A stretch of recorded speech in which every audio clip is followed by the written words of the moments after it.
Julian Assange is a free man, and he spoke out for the first time as a free man very, very early this morning. I believe 2:30 a.m. Eastern time here in New York. But of course, he was not in the States. He was in France at the PACE hearing. PACE stands for Parliamentary Assembly of the Council of Europe. So he was in Strasbourg, France today, this morning, and the whole hearing is available to watch. He spoke for about 15 minutes and then took questions for about an hour.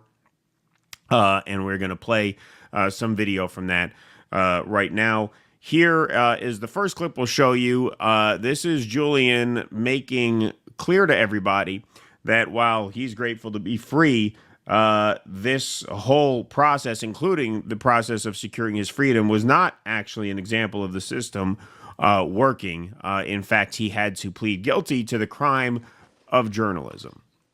None of the statements, resolutions, reports, films, articles, events, fundraisers, protests, and letters over the last 14 years should have been necessary.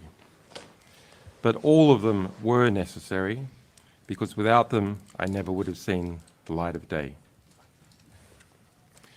This unprecedented global effort was needed because the legal protections that did exist, many existed only on paper, were not effective in any remotely reasonable time.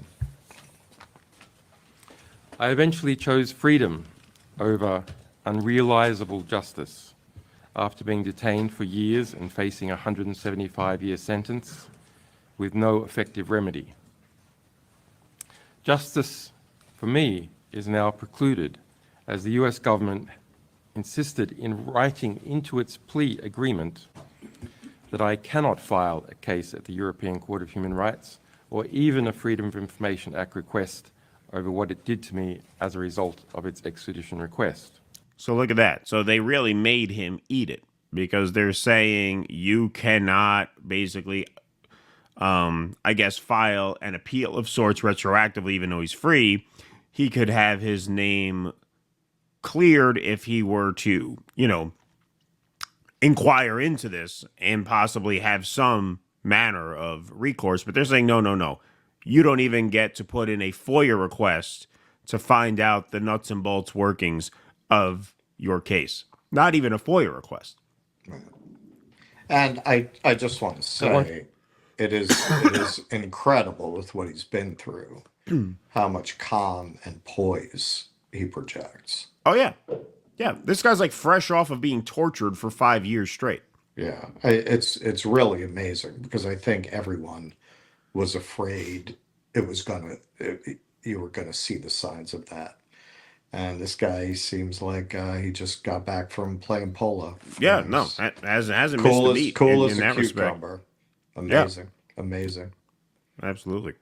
To be totally clear, I am not free today because the system worked. I am free today after years of incarceration because I pled guilty to journalism. I pled guilty to seeking information from a source. I pled guilty to obtaining information from a source. And I pled guilty to informing the public what that information was. I did not plead guilty to anything else.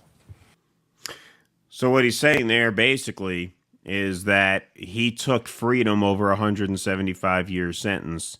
Right. He and the activists who worked on his case, who he shouted out at the top of that monologue, were able to pressure the government into showing some mercy, which is obviously a huge win. We sent Russ to London to cover those Day X hearings because this is what we wanted.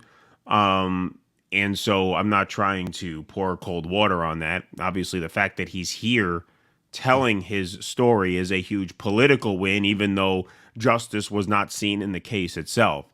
What we really won was mercy, not justice. And that's the point he's making there. He's like, look, this is not an example of the system working and us coming out as victors.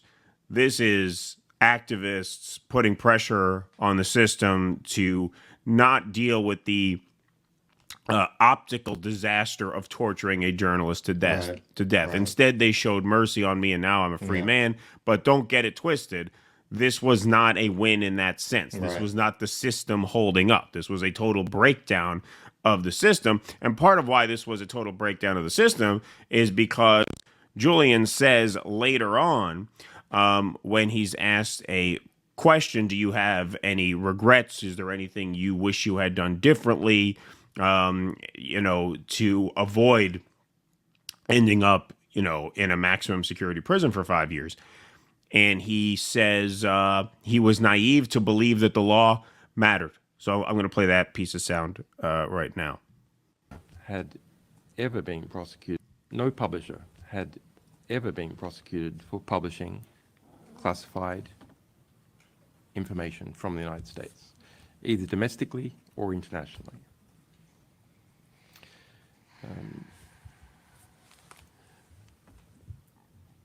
I expected some kind of harassment legal process. I was prepared to fight for that. I believe the value of these publications was such that it's okay to have that fight, and that we would prevail because we had understood what was legally possible. My naivete was believing in the law.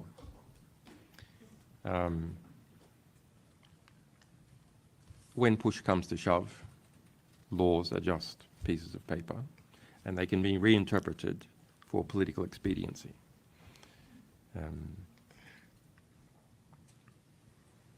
They are the rules made by the ruling class, more broadly, and if those rules don't suit what it wants to do, it reinterprets them or, hopefully, changes them.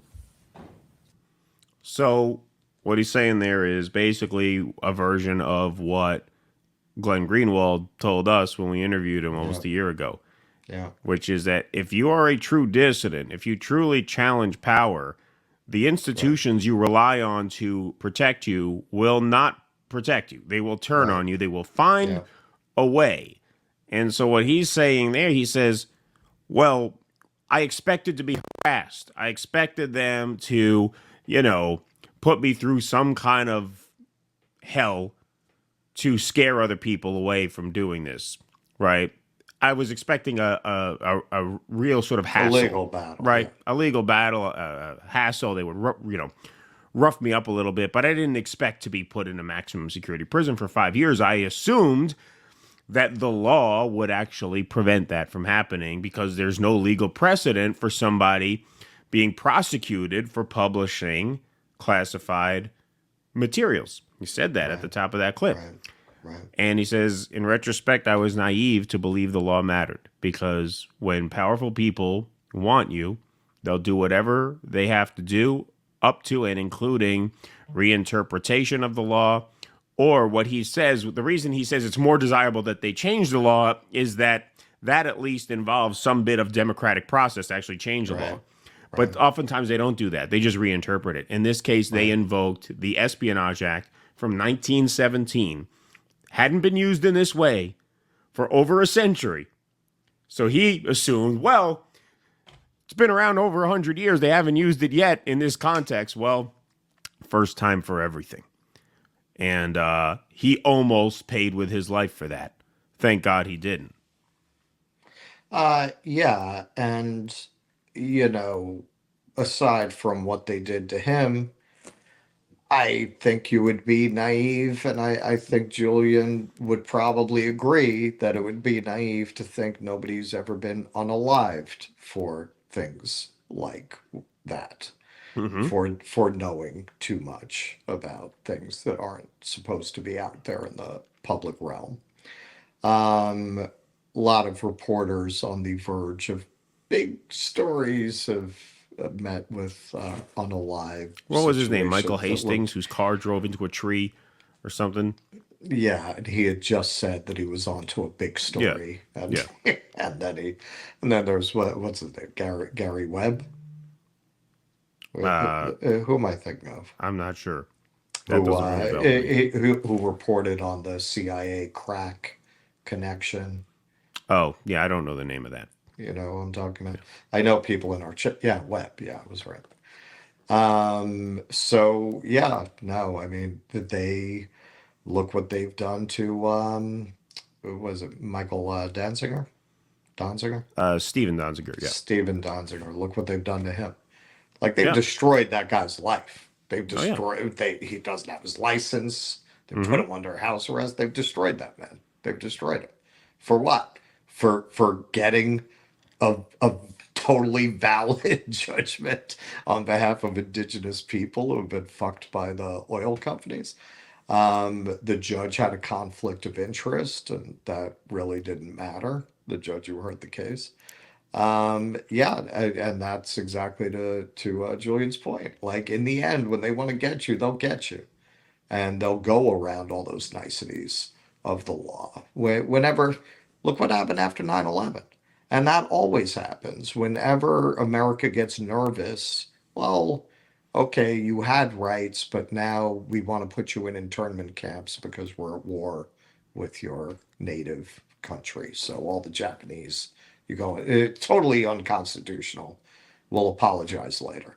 Look at what happened after 9/11. We just interviewed the gentleman from the Newburgh.